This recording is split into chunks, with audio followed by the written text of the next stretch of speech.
کہ اس مذہبی چپترش کے پردے میں خالص بیرونی ہاتھ پاکستان کو ڈی اسٹیبلائز کرنے کے لیے وہ را بھی ہو سکتا ہے، را کے ایجنٹ ہو سکتے ہیں، موساد ہو سکتا ہے، اس کے ایجنٹ ہو سکتے ہیں، یہ ہوں ان کے ایجنٹ جو یہ کام کر جائیں، اور الزام تھم جائے گا یا شیعوں پر یا سنیوں پر۔ شیعہ مسجد میں کچھ ہو گیا تو سنیوں نے کیا، سنی مسجد میں کچھ ہو گیا تو شیعوں نے کیا، سنی کوئی اکابر مارے گئے، سپاہی صحابہ کے لیڈر اگر شہید ہو گئے تو یہ شیعوں نے کیا، اور شیعوں کے کوئی اکابر مارے جا رہے تو یہ یقیناً سپاہی صحابہ کا کام ہوگا۔ تو ایک پردہ جو ہے ان کو فراہم ہو گیا ہے را اور موساد کے ایجنٹوں کو کہ وہ اس پردے کے اندر بڑی آسانی سے کھیل کھیل جاتے ہیں کہ ان کی طرف کوئی نگاہ اٹھے گی نہیں، اور یہ خطرے کا ریڈ سگنل ہے اس قوم کے لیے۔ اگر اس کے صحیح پس منظر کو نہ سمجھا گیا اور اس کے مطابق صحیح علاج نہ کیا گیا تو نہایت تباہ کن ہوگا، اولاً ایران کے لیے، ثانیاً ہم بھی بچنے والے نہیں ہیں۔ وہ سازش میں آپ کو بتا چکا ہوں، ہمارے ہاں کی احیائی تحریکوں کو ہوش آنا چاہیے کہ وہ کیا کر رہے ہیں، یہ پوری عالمی سیاست کو سمجھ رہے ہیں کہ نہیں سمجھ رہے ہیں۔ فرش التراب يضمني وهو غطاء،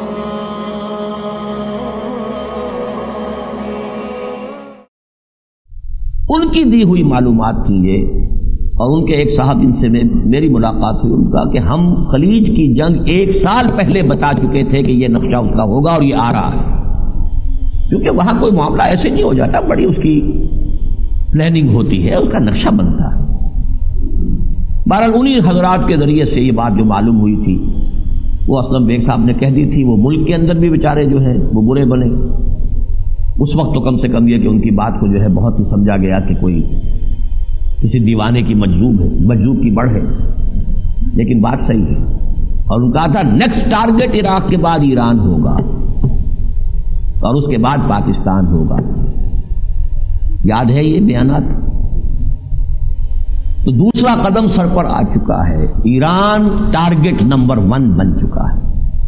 $20 کروڑ علی الاعلان امریکہ کی حکومت نے ایک طرف کیے تھے ایران کی حکومت کو ڈی اسٹیبلائز کرنے کے لیے، اور یہ کوئی چھپایا نہیں انہوں نے۔ اب سول سپریم پاور ہونے کی وجہ سے انہیں کوئی شرم اور حیا باقی نہیں رہی ہے، اسی لیے تو کیسنجر نے اب کہہ دیا کہ 1971 میں ہماری اپنی پالیسی یہی تھی کہ پاکستان 2 لخت ہو جائے۔ اس وقت نہیں کہہ سکتے تھے، ابھی روس کھڑا ہوا تھا، پاکستان ادھر جھکاؤ کر لیتا تو مصیبت ہو جاتی۔ اب جو چاہو کہو، سیاں بھائی کوتوال، اب ڈر کس کا ہے؟ اب تو سول سپریم پاور ہے، لہذا $20 کروڑ باقاعدہ علی الاعلان to destabilize the Iranian government. 3 اقساط میں مضمون آپ جنگ میں پڑھ چکے ہوں گے ایم طفیل صاحب کا، کہ اس وقت آخری جو ہے وار کرنے کی تیاری ہو رہی ہے، اور آج کے صبح کے اخبار میں ہے ایرانین فورسز کو الرٹ کر دیا گیا ہے، اور ایران کس تیزی کے ساتھ روس کے سے ایک آبدوز خریدی، دوسری خریدی، تیسری خریدی، اور اسلحہ لے رہا ہے، ہوائی جہاز کس لیے لے رہا ہے؟ دیوانوں کی طریقے سے وہ اپنے تحفظ کے لیے۔ تو ایک صورتحال تو ایران کی ہے۔ افغانستان میں ویسے یہ کہ تدبیر کنت بندہ اور تقدیر کنت خندہ والی بات ہے، جو ریوائولسٹ موومنٹ کے لوگ تھے، حکمت یار اور ربانی، ان کو پہلے آپس میں لڑایا یا وہ خود لڑے، یہ تو اللہ ہی جانتا ہے، حساب کتاب تو وہیں جا کے ہونا ہے، کس کے گردن پر یہ خون آئے گا۔ اور ان کے خیال میں کم خطرناک قسم کے لوگ تھے یہ مولوی بیچارے جو ہیں، یہ مدرسوں کے پڑھے ہوئے مولوی، ان سے تو کوئی خاص اندیشہ نہیں ہے کہ یہ کوئی بین الاقوامی سیاست اور بین الاقوامی مالیات کو سمجھ سکیں گے اور ہمارے لیے کوئی تھریٹ پوز کر سکیں گے، لہذا کچھ سپورٹ دے کر طالبان کو اٹھایا۔ نتیجہ کیا نکلا ہے کہ اب افغانستان کا 5/6 رقبہ طالبان کے قبضے میں ہے، لیکن طالبان کون ہیں؟ کٹر سنی حنفی مسلمان۔ یہ کیوں میں اتنا زور دے کر کہہ رہا ہوں؟ اگر امریکہ کو کوئی کارروائی کرنی ہے ایران کے خلاف تو ایران کو آئسولیٹ کرنا یہ اس کی سب سے پہلی ضرورت ہے، اور اس کو آئسولیٹ کرنے کا طریقہ ایک ہی ہے، شیعہ سنی مسئلے کو بھڑکایا جائے۔ جہاں تک پاکستان کا حال ہے، ہم مالی طور پر تو پوری طرح محکوم ہو چکے ہیں، بالکل محکوم ہو چکے ہیں، ہماری کوئی حیثیت نہیں۔ وہ صدر صاحب ولیموں میں چلے جائیں، شرکت کر لیں، فوٹو آ جائے، اور کوئی وزیر اعظم جو ہے کہیں ادھر چلی جائے ادھر چلی جائے یا چلا جائے، اس سے کیا ہوتا ہے؟ وہ تو جو ہے رگے جہاں، وہ تو IMF کے آتا ہے، ایک دھمکی آتی ہے اگلی قسط نہیں دیں گے، بس سب چوپٹ، جو چاہو کروا لو۔ یہ ہے اصل میں وہ پس منظر۔ لیکن پاکستان میں ایک اندیشہ ہے، احیائی تحریکوں کے اثرات ہیں عوام میں، اور نہ صرف عوام میں، فوج میں بھی۔ یہ یونیک ملک ہے اس اعتبار سے، پورے عالم عرب میں، ترکی میں فوج خالص سیکولر ہے، فوجیوں کے ہاتھوں جو چاہے کرا لیں۔ پاکستان کا معاملہ یہ نہیں، کتنے بڑے پیمانے پر تبلیغی جماعت کے اثرات پہنچے، جماعت اسلامی کا لٹریچر پہنچا، خاص طور پر ضیاء الحق صاحب کے دور میں تو چونکہ ان چیزوں پر کوئی پابندی سرے سے رہی نہیں تھی، بڑی تیزی کے ساتھ، اور انڈوکٹرینیشن جو ہوئی ہے فوج کی اسلام کے حوالے سے، ہر چھاونی میں بڑا اونچا اونچا لکھا ہوا آپ کو نظر آئے گا، ایمان، تقوی اور جہاد فی سبیل اللہ۔ یہ تین تو لفظ تھے کہ جو اس پورے دور میں جو ہے فوج کے ہر آدمی کے ذہن کے اوپر حتی الامکان کوشش کی گئی ہے کہ سب ہو جائے۔ پھر عوام کے اندر ہے 400 برس کی تجدیدی مساعی کے اثرات، وہ چاہے مجدد الفسانی رحمۃ اللہ علیہ کا سلسلہ نقشبندیہ مجددیہ ہو، چاہے شاہ ولی اللہ دہلوی کے افکار ہوں، چاہے وہ سید احمد بریلوی کا خون اور ان کے ساتھی مجاہدین کا خون ہو، چاہے وہ علماء دیوبند کی قربانیاں ہوں، چاہے وہ مولانا مودودی کی تحریروں کے اثرات ہوں، تبلیغی جماعت کے اثرات ہوں، علامہ اقبال کا فکری سطح پر تو چیلنج ایسے کیا ہے آنکھوں میں آنکھیں ڈال کر، دیار مغرب کے رہنے والوں خدا کی بستی دکان نہیں ہے، کھڑا جسے تم سمجھ رہے ہو اب ذرے کا معیار ہوگا، تمہاری تہذیب اپنے خنجر سے آپ ہی خودکشی کرے گی، جو شاخ نازک پہ آشیانہ بنے گا ناپائیدار ہو، نکل کے صحرا سے جس نے روما کی سلطنت کو الٹ دیا تھا، سنا ہے یہ قدسیوں سے میں نے، وہ شیر پھر ہوشیار ہوگا۔ یہ چیلنج کون دے سکتا تھا؟ اور کب؟ جبکہ ابھی مغربی تہذیب نصف النہار پر، برطانیہ جس سلطنت کے اوپر کے سورج غروب ہی نہیں ہوتا تھا، اس کا ایک محکوم شہری کہہ رہا ہے، برطانیہ کا محکوم، علم حاصل کرنے کے لیے لندن جانے والا اور جرمنی جانے والا، لیکن آنکھوں میں آنکھیں ڈال کر بات کی۔ یہ سارے اثرات یہاں موجود ہیں۔ یہ ہے وہ پس منظر جس پس منظر میں کہ ہمیں سمجھنا ہے کہ یہ شیعہ سنی چپکلش، اس کا اصل فائدہ کس کو ہوگا، اصل نقصان کسے ہو رہا ہے؟ اصل فائدہ نیو ورلڈ آرڈر کو اور زائنزم کو، اصل نقصان اسلام کا اور ریوائولسٹ تحریک کو۔ تھوڑا سا اس کا شیعہ سنی جو ہمارے ہاں چپکلش ہے اس کا تاریخی پس منظر میں بیان کر دیکھیے۔ جہاں تک شیعہ سنی اختلاف کا تعلق ہے، اس کی تاریخ اتنی ہی طویل ہے جتنی امت مسلمہ کی، صرف 25 برس نکال دیجئے، حضور کے وصال کے بعد 25 برس حضرت ابو بکر، حضرت عمر، حضرت عثمان رضی اللہ تعالیٰ عنہ کی خلافت کا دور نکال دیجئے، شہادت عثمان سے الفترۃ الکبریٰ شروع ہوا، جو یہودی سازش تھی، عبداللہ ابن سبا یہودی، اس نے سازش کی، فتنہ ایسا بھڑکا، الفتنۃ الکبریٰ، حضرت عثمان شہید، اور پھر 4.5 سال تک خانہ جنگی، بلکہ 5 سال، 4.5 سال حضرت علی کا دور خلافت، 6 مہینے مزید حضرت حسن رضی اللہ تعالی عنہما، خانہ جنگی، 1 لاکھ مسلمان ایک دوسرے کی تلواروں سے اور تیروں سے ختم، عشرہ مبشرہ بھی، حضرت طلحہ، حضرت زبیر ختم۔ اس وقت ایک شکل، ایک اصطلاح بنی تھی، شیعان عثمان، شیعان علی، یہ ایک سیاسی اختلاف تھا، جو کھڑے ہوئے اس بات کا دعویٰ لے کر کہ حضرت علی پہلے حضرت عثمان کے قاتلوں کو سزا دیں پھر ہم ان کی خلافت کو تسلیم کریں گے، انہوں نے اپنے آپ کو شیعان عثمان کہا، پرو عثمان پارٹی، حالانکہ عثمان تو شہید ہو چکے ہیں، یہ بعد میں بن رہی ہے، یعنی ان کے خون کا بدلہ، ان کے خون کا قصاص کا دعویٰ لے کر کھڑے ہونے والے، جن میں سب سے پہلے ام المومنین حضرت عائشہ صدیقہ رضی اللہ تعالی عنہ، اس کے مقابلے میں انہیں دوسری طرف لفظ استعمال ہوا شیعان علی، ہوتے ہوتے پھر یہ شیعان عثمان کا نام ہو گیا اہل سنت والجماعت، اور شیعان علی صرف شیعہ رہ گئے۔ یہ ہے تاریخی پس منظر۔ اس یہودی سازش کا دوسرا سب سے بڑا مظہر جو ہوا وہ حادثہ کربلا، سانحہ فاجعہ کربلا۔ میں تفصیل میں نہیں جا سکتا، سانحہ کربلا پر میرا کتابچہ موجود ہے، اس کا مطالعہ کریں کہ اس کا الزام ہے کس پر۔ بہرحال اس کے بعد یہی مسئلہ اٹھا، اس لیے کہ کربلا کا حادثہ معمولی نہیں تھا، اور اہل بیت کے ساتھ کون مسلمان ہوگا جسے حضرت علی سے، حضرت فاطمہ سے، حضرت حسین سے، حضرت حسن سے محبت نہ ہو؟ کوئی سنی مسلمان ہو سکتا؟ ان کے لیے تو خیر وہ ائمہ معصومین ہیں، اس معاملے کو علیحدہ رکھیے، لیکن یہ کہ ہمارے نزدیک بھی محبوب ترین امت کے اندر لوگ ہیں اہل بیت نبی صلی اللہ علیہ وسلم۔ وہ جذباتی چونکہ بات بن گئی، اسی کو جذباتی طور پر ایکسپلائٹ کیا ابو مسلم خراسانی نے بنو امیہ کا تخت حکومت تلپٹ کرنے کے لیے، اور بنو عباس کی حکومت آ گئی، لیکن بنو عباس پھر ان سے بھی بڑھ کر اہل بیت کے جو بھی اکابرین تھے ان کے مخالف ثابت ہوئے۔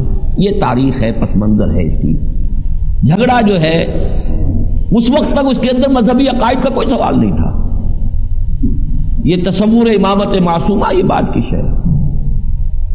فقہ کے اعتبار سے فقہ جعفری جیسے فقہ حنفی، فقہ مالکی، ایسے ہی فقہ کا معاملہ ہے، ٹھیک ہے، بہت بڑے عالم دین، اور اہل سنت کے نزدیک بھی محمد باقر بھی بہت محترم، محمد جعفر بھی بہت محترم، کوئی شک ہی نہیں۔ امام ابو حنیفہ خود جو ہے ایک اعتبار سے اپنے آپ اپنا بزرگ سمجھتے تھے محمد جعفر کو۔ تو فقہ حنفی، فقہ شافعی، فقہ مالکی، فقہ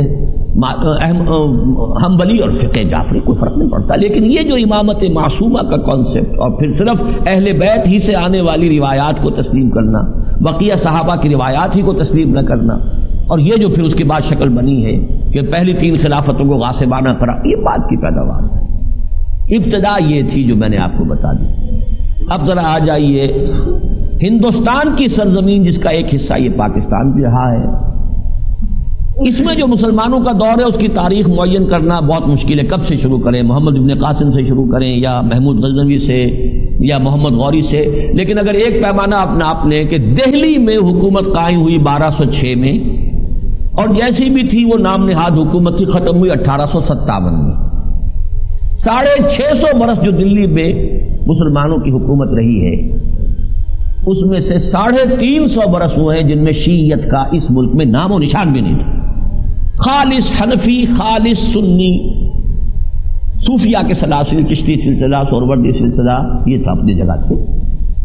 لیکن جب ہمایوں کو یہاں سے بھاگنے پر مجبور کیا شیر شاہ سوری نے، اور وہ گیا ایران، اور ایران سے فوج لے کر آیا دوبارہ حکومت حاصل کرنے کے لیے، تو شیعیت درآمد ہو گئی بر عظیم پاک و ہند۔ لیکن یہ نوٹ کیجئے، جب کلش بھی رہی، اختلاف بھی شدید رہے، لیکن ساتھ رہتے بھی رہے، کوئی عمومی فسادات کبھی نہیں ہوئے۔ نمبر 1، فسادات اگر ہوتے تھے تو صرف محرم کے تعزیے کے جلوس کے موقع پر۔ جھگڑا اب بھی کوئی ہوتا ہے تو وہ راستہ جو معین راستہ ہے اس سے ہٹ کر چلنے کی کوشش یا کوئی اور کوشش، اس کے اوپر فساد ہوتے ہیں اب بھی۔ لیکن فساد اگر کبھی ہوا ہے تو صرف محرم کے تعزیے کے جلوس پر۔ باقی یہ ہے کہ سائیڈ بائی سائیڈ، ادھر سنی ادھر شیعہ، اوپر سنی نیچے شیعہ، مسلمان یہاں رہے ہیں۔ اور نمبر 2 یہ نوٹ کیجئے کہ تکفیر کا معاملہ کبھی نہیں ہوا۔ ہماری آخر 1400 برس کی تاریخ ہے، محدثین، علماء، فقہاء، متکلمین کون نہیں رہے ہمارے ہاں؟ اہل تشیع کو کافر قرار دینا بحیثیت جماعت، بحیثیت مجموعی، یہ ہماری پوری تاریخ ہے۔ ہاں ان کے غلط عقائد کے اوپر کتابیں لکھی ہیں، امام ابن تیمیہ نے لکھی ہے، منہاج السنہ لکھی ہے، شاہ ولی اللہ دہلوی نے لکھی ہے، قرۃ العینین فی فضیلت الشیخین، ازالۃ الخفا عن خلافت الخلفاء، 2 مارکۃ الآراء کتابیں لکھی ہیں شیعت کے خلاف. ان کے بیٹے شاہ عبد العزیز نے کتاب لکھی ہے تحفہ اثنا عشریہ. یہ سب رہا ہے ان کی گمراہیوں پر، ان کے عقیدوں کی غلطی پر، ان کے اندر جو بھی فتنے، ان کے اوپر جو بھی ہے اعتراضات علمی انداز میں سب کچھ ہوتے رہے، لیکن کسی نے ان کی تکفیر کا فتویٰ نہیں دیا. ہاں اگر کوئی شخص یہ کہتا ہے کہ یہ قرآن وہ نہیں ہے جو ہمارے پاس ہے، جو محمد نے دیا تھا، وہ کافر ہے. وہ ایک انڈیویجول معاملہ ہوگا، شخصی معاملہ ہوگا. وہ بھی جا کر عدالت میں اگر یہ کہہ دے قاضی کے سامنے کہ نہیں جی مجھ سے تو غلطی ہو گئی ہے، میں مطلب یہ نہیں تھا، میں نے جو لکھا تھا میں اسے واپس لیتا ہوں، بات ختم ہو جائے گی. اب اچھی طرح سمجھیے کہ پاکستان میں شیعہ سنی ہم آہنگی کے 2 عظیم مظہر سامنے آئے. نمبر 1، سن 50 میں ٹاپ کی شیعہ اور سنی قیادت نے مل کر 22 اصول طے کر دیے کہ اس پر دستور بننا چاہیے. کوئی شیعہ سنی فساد نہیں تھا، ٹاپ کے لوگ تھے. ان میں جو سب سے بڑا پاکستان کا جو سب سے بڑا ذاکر رہا ہے حافظ کفایت حسین، اور سب سے بڑے جو مجتہد مفتی جعفر حسین مجتہد، دونوں کے دستخط. 22 اصول متفق علیہ. اس غبارے میں سے ہوا نکال دی کہ کس کا اسلام نافذ کریں، کس کا اسلام نافذ کریں، کس کا اسلام، شیعہ کا، سنی کا، بریلوی کا، دیوبندی کا. دیوبندی، بریلوی، جماعت اسلامی، اہل حدیث، شیعہ، ٹاپ کی قیادت، اس کے 31 علماء نے 22 اصول متفق علیہ دے دیے، جنہیں میں معجزات میں سے شمار کرتا ہوں. پھر جب سن 62 میں قانون نافذ کیا ہے، آئلی قانون، صدر ایوب نے، پھر انہوں نے ثبوت دیا، سب نے کھڑے ہو کر کہا کہ یہ غیر اسلامی ہے. شیعہ سنی 16 علماء ٹاپ کے جنہوں نے کہا کہ یہ غیر اسلامی ہے، متفق ہے. تو پاکستان میں ایسا کوئی مسئلہ نہیں تھا. عقیدے کا اختلاف ہے، اپنی رسومات کا اختلاف ہے، کبھی کبھی وہ کوئی ٹکراؤ بھی ہو جاتا تھا. یہ کہاں ہوا ہے شروع؟ تلخی کہاں سے شروع ہوئی ہے؟ سب سے پہلے تو 1979 کے ایران کے انقلاب کے بعد پاکستان میں کچھ اہل تشیع نے جارحانہ انداز اختیار کر کے اور کوشش کی کہ وہی شیعہ اسلامی انقلاب جو ہے ایران کا، وہ یہاں بھی درآمد کر لیا تھا. کراچی، کوئٹہ، یاد کیجئے کیا کچھ ہنگامے ہوئے تھے. اس کا رد عمل بھی فوری تھا. سنی اس وقت تک بالکل آرگنائز نہیں تھا، سپاہ صحابہ کا نام و نشان نہیں تھا، ابھی وہ جماعت بنی ہی نہیں تھی، لیکن فوری رد عمل تھا. اس میں بھی اللہ تعالیٰ کی کوئی مشیت ہی ہے کہ دو کار فرما نظر آتی. ورنہ میں حیران ہوا تھا کہ کیسے ادھر سے اتنا منظم جو تھا معاملہ ہوا ہے، اور ادھر سے مسلمان سنی مسلمان تو منظم ہے ہی نہیں. لیکن یہ کہ کچھ ابتدائی کامیابیاں انہوں نے حاصل کی، اس کے بعد انہیں بڑی سخت جو ہے ہزیمت اٹھانی. اب اس میں دیکھیے دونوں باتیں ممکن ہیں، جس کا کہ میں کوئی فیصلہ نہیں کر سکتا. یہ بھی ہو سکتا ہے یہ خالص پاکستان ہی کے اہل تشیع کے کچھ عناصر ہوں، انڈیجینس، انہوں نے اپنے طور پر یہ کام کیا. اور یہ بھی ہو سکتا ہے کہ ایران کی حکومت اور قیادت کا اس کے پیچھے ہاتھ ہو. اب یہ تو عالم الغیب جانتا ہے، یا یہ کہ جو کہیں بہت اونچے کئی جو ادارے ہیں انٹیلیجنس کے، ان کے لوگوں کے علم میں ہوگا، میرے علم میں نہیں. لیکن میرے نزدیک اگر ایران کا ہاتھ بھی تھا حکومت کا تو یہ اس کی بے وقوفی تھی، اور جو کچھ اگر اہل تشیع نے یہاں کیا تو یہ ان کی حماقت ہے. یہ ہے جو تلخی شروع ہوئی ہے اس ملک میں. لیکن اب جو تلخی پڑ چکی ہے میرے نزدیک 100% اس کے پیچھے وہ بین الاقوامی عالمی یہودی سازش، جس کا سب سے بڑا مہرہ امریکہ ہے، یہ اس کے پیچھے. ایران کو آئسولیٹ کرنا ضروری ہے، اس کے اوپر کوئی فیصلہ کن سٹرائک کرنے. پاکستان میں شیعہ سنی فساد، افغانستان میں خالص سنی حکومت، سنی علماء کی. اور اگر شیعہ سنی فساد بڑھتا ہے تو ظاہر بات ہے کہ وہ ایران اور افغانستان کے مابین بھی ایک بڑے تصادم کی شکل اختیار کر سکتا ہے. ایران اکیلا رہ جائے گا. عرب ممالک ویسے ہی اس کے جانی دشمن ہیں. ٹارگٹ نمبر 2 ہے، بس یہ کہ نمبر 2 کے بعد نمبر 3 بھی آتا ہے، اس کے لیے بھی تیاری رکھیے. بات وہ غلط نہیں تھی، بات صحیح تھی، اور ایسے لوگوں کی فراہم کردہ اطلاعات تھی جو وہیں رہتے ہوئے یہ چیزیں جو ہے اپنے ذرائع سے حاصل کرتے ہیں. اس وقت جو قتل در قتل ہو رہا ہے یا ایسے دہشت کے مظاہر ہو رہے ہیں جیسے کہ مسجد ملتان کی مسجد میں ہوا تھا، یا اب جو یہ بم دھماکہ ہوا ہے، یا یہ کہ انڈیویجول قتل ہو رہے ہیں، کہیں کسی کو قتل کر دیا، کہیں کسی کو قتل کر دیا، ان تمام واقعات کے بارے میں 3 امکانات ہیں جس میں میں تو سوائے واللہ عالم کے کہنے کے اور کچھ نہیں کہہ سکتا. یا تو یہ خالص مقامی مذہبی جنونیت ہے جو غیر شعوری طور پر عالمی سازش کا آلہ کار بن رہی ہے. دیکھیے غیر شعوری طور پر مجھے پتہ نہیں، بے سمجھے بے بوجھے، لیکن مذہبی اپنی جذبات ہے، خلوص کے ساتھ ہے، پورے اخلاص کے ساتھ ہے، اپنے اپنے عقائد کے اوپر پختہ ہے. لیکن یہ کہ وہ جو خواب سے بیدار ہوتا ہے ذرا محکوم اگر پھر سلا دیتی ہے اس کو حکمراں کی ساحری. بتاؤں تجھ کو رمز آیا ہے ان الملوک، سلطنت اقوام غالب کی ہے ایک جادوگری. بہرحال یا تو یہ کہ یہ مقامی مذہبی جنونیت جو غیر شعوری طور پر اس عالمی سازش کا آلہ کار بن رہی ہے، یا نمبر 2 ایسا بھی ہو سکتا ہے کہ شعوری طور پر کوئی ایران کا اور کوئی سعودی عرب کا اور سعودی عرب کے ذریعے سے امریکہ کا کوئی گاہک ہو، اسامی ہو، یہ بھی ممکن ہے. نمبر 3 یہ بھی ممکن ہے کہ اس مذہبی چپترش کے پردے میں خالص بیرونی ہاتھ پاکستان کو ڈی اسٹیبلائز کرنے کے لیے وہ را بھی ہو سکتا ہے، را کے ایجنٹ ہو سکتے ہیں، موساد ہو سکتا ہے، اس کے ایجنٹ ہو سکتے ہیں، یہ ہوں ان کے ایجنٹ جو یہ کام کر جائیں، اور الزام تھم جائے گا یا شیعوں پر یا سنیوں پر. شیعہ مسجد میں کچھ ہو گیا تو سنیوں نے کیا، سنی مسجد میں کچھ ہو گیا تو شیعوں نے کیا. سنی کوئی اکابر مارے گئے، سپاہی صحابہ کے لیڈر اگر شہید ہو گئے تو یہ شیعوں نے کیا، اور شیعوں کے کوئی اکابر مارے جا رہے تو یہ یقیناً سپاہی صحابہ کا کام ہوگا. تو ایک پردہ جو ہے ان کو فراہم ہو گیا ہے را اور موساد کے ایجنٹوں کو کہ وہ اس پردے کے اندر بڑی آسانی سے کھیل کھیل جاتے ہیں کہ ان کی طرف کوئی نگاہ اٹھے گی نہیں. بہرحال یہ سیشن کورٹ کا جو دھماکہ ہوا ہے اس کو اچھی طرح سمجھ لیجئے کہ اس کا کلائمیکس ہے اور یہ خطرے کا ریڈ سگنل ہے اس قوم کے لیے. اس وقت اگر اس کے صحیح پس منظر کو نہ سمجھا گیا اور اس کے مطابق صحیح علاج نہ کیا گیا تو نہایت تباہ کن ہوگا، اولاً ایران کے لیے، ثانیاً ہم بھی بچنے والے نہیں ہیں. وہ سازش میں آپ کو بتا چکا ہوں. ہمارے ہاں کی احیائی تحریکوں کو ہوش آنا چاہیے کہ وہ کیا کر رہے ہیں. یہ پوری عالمی سیاست کو سمجھ رہے ہیں کہ نہیں سمجھ رہے ہیں. وہ سپر عالمی سیاست جو ہے وہ اپنی اللہ کی ہے، وہ تو ہوگا جو ہوگا، لیکن اس سے نیچے نیچے جو عالمی سیاست اس وقت زائنسٹ جو اس وقت فرنگ کی رگے جہاں جن کے پنجے میں ان کی جو سیاست چل رہی ہے، اگر اس کو نہ سمجھا گیا نہایت خوفناک نتائج برآمد ہوں گے. اس معاملے میں یہ کہے بغیر نہیں رہ سکتا، مولانا اعظم طارق صاحب کا یہ بیان کہ یہ جو جلایا گیا ہے خانہ فرہنگ ایران، یہ خود اس کے اپنے کارکنوں نے جلایا ہے، یہ کوئی اچھی بات نہیں ہے. جذباتی کارکنوں کی غلطیوں کے اوپر پردہ ڈالنا یہ قیادت کا کام یہ نہیں ہے. قیادت کا کام یہ ہے کہ کارکنوں کو قابو میں رکھے. پردے ڈال ڈال کر اس سے کیا حاصل ہوگا؟